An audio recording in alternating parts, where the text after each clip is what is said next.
নাগাৰা নামৰ পাঠকে ৰাইজৰ ওচৰত কিয় ল'লে আঁঠু? নাগাৰা নাম বুলি ক'লে বিতৰ্ক আৰু বিতৰ্ক।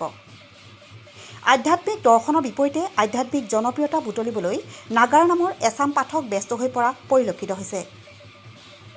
আনহাতে নাম গোৱাৰ বিনিময়ত দৰদাম ঠিকে কৰি চুক্তিত উল্লেখ কৰিও নিৰ্দিষ্ট সময়ত উপস্থিত নোহোৱা পাঠকো এই অসম মুলুকতে আছে আৰু দুৰ্ভাগ্যজনক ঘটনা সংঘটিত হোৱাৰো উদাহৰণ বিদ্যমান।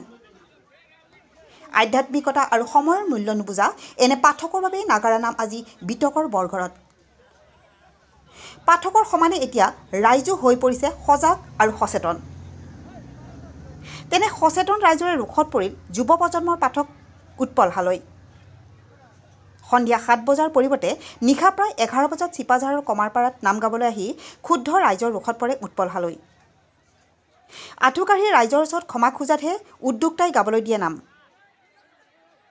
একাংশ পাঠকৰ এয়া অহংকাৰ নে মদগৰ্বী মানসিকতা?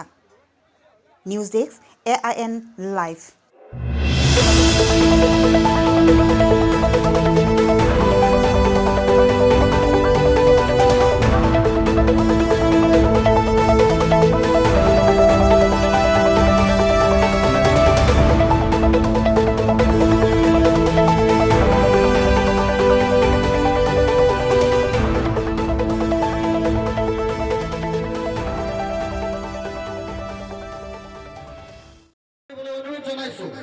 ধন্যবাদ।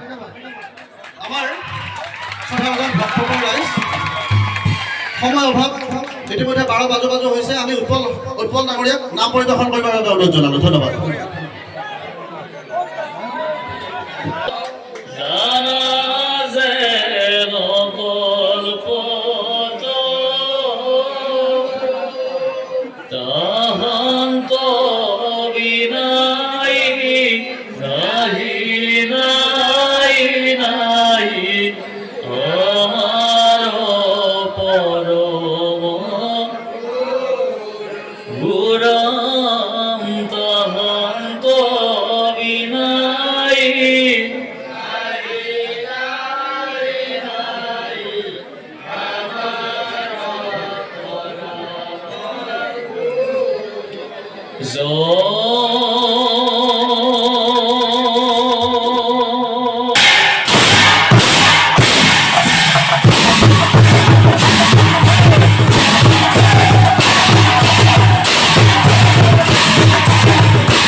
যিকোনো খবৰ আৰু বিজ্ঞাপনৰ বাবে যোগাযোগ কৰক 7896121996 লগতে 7002537271 আৰু 98540119116।